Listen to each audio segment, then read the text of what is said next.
வணக்கம் நண்பர்களே. காஞ்சிபுரம் மாவட்டம் மருதம் கிராமத்தில் சேவல் கலையில் வந்து பேர் போன ஒருத்தர் பார்க்க வந்திருக்கோம். அண்ணன் பேர் சக்திவேல். இல்லை பட்டா சேவல் எப்படி தேர்ந்தெடுக்கிறதுன்றதை சொல்லுவார். வணக்கம். பட்டா சேவல் நீங்கள் தேர்ந்தெடுக்கணுன்னாக்கா சேவலை பார்க்க வேண்டியது நமக்கு சேவல் பார்க்கும் போதே தெரியும். கட்டு நிற்கிற ஸ்டைலு எல்லாமே தெரியுங்க. அதில் நம்ம பார்க்க வேண்டியது என்ன பார்த்தீங்கன்னா கவுல் நல்ல உறுதியான கவுலாக இருக்கணும். அது விடில் உறுதியான கவுலில் கருங்கவுல் இருந்தால் ரொம்ப நல்லதுங்க. வெள்ளிக்கண்ணு இருந்தாலும் ரொம்ப நல்லது. மத்து கொண்டு இருந்தால் ரொம்ப நல்லதுங்க. ஆப்னட்டு சேவல் பிடிக்கிறது கஷ்டமாக இருக்குங்க. இந்த சேவல் இதை பார்த்தீங்கனாலே இது ஒரு நல்ல ஒரு 6 மாதம் பட்டாதாங்க. இது 6 மாதம் பட்டா பார்த்தீங்கன்னா மயில் கலர்ந்த கதருங்க இது. இந்த மாதிரி கருப்பு டார்க் எந்த ரங்கு எடுத்தாலுமே டார்க் ரங்கு, யாகுத்து எடுத்தாலும் டார்க்கில் எடுங்க, ஜாவா எடுத்தாலும் டார்க் ஜாவா எடுங்க, கதிர் எடுத்தாலும் எது எடுத்தாலுமே டார்க் ரங்கில் எடுங்க, ரொம்ப நல்லது.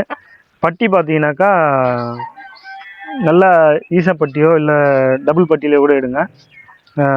இன்னொன்று பார்த்தீங்கன்னா கால் கலரு பார்த்தீங்கன்னா பச்சை கலராக இருக்கணும், அப்படி இல்லைன்னா கருங்காலாக இருக்கணும். இது எல்லாமே மிக்ஸ் ஆனது, கருப்பு பச்சை மஞ்சள் 3மே மிக்ஸ் ஆன கலர் இது. ஸோ நீங்கள் எடுக்கும்போது இந்த 3 கலரில் எந்த கலர் இருந்தாலுமே ஓகே தான்.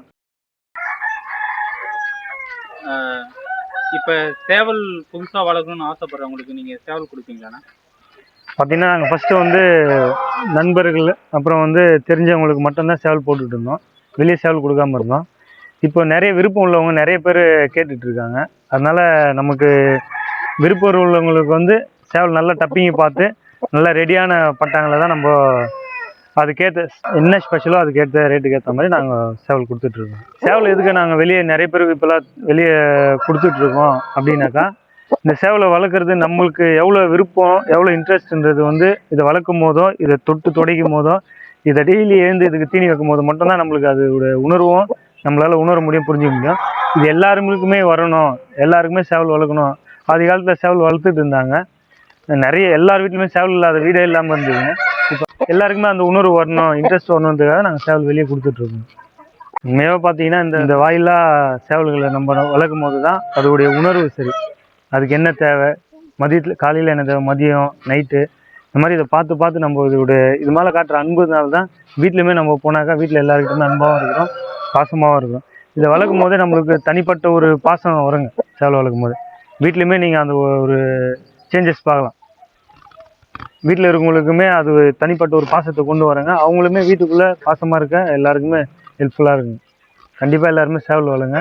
சேவல் வளர்த்தா கண்டிப்பாக அதோடைய உணர்வு நீங்கள் புரிஞ்சுக்குவீங்க. ஆக்சுவலாக பார்த்தீங்கன்னா சேவல் கலைன்றது வந்து ராஜாக்கள் சங்க காலத்துலேருந்தே சேவல்ன்றது இருந்துங்க.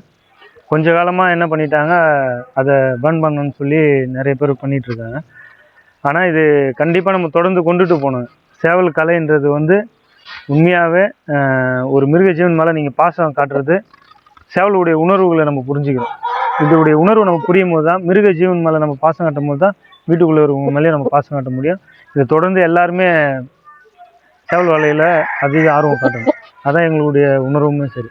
அதனால தான் நாங்கள் சேவலுமே எல்லாருக்குமே சப்ளை பண்ணிகிட்ருக்கோம். அரசு என்ன பண்ணோம்னாக்கா, இந்த சேவல் பர்ன் பண்ணுறதை எடுத்துட்டு திரும்பவும் இந்த சேவல் கலை தொடரணும்னு சொல்லி அவங்களுக்காக எல்லாருமே சப்போர்ட் பண்ணோம். அரசாங்கம் மக்களுமே சப்போர்ட் பண்ணணும்.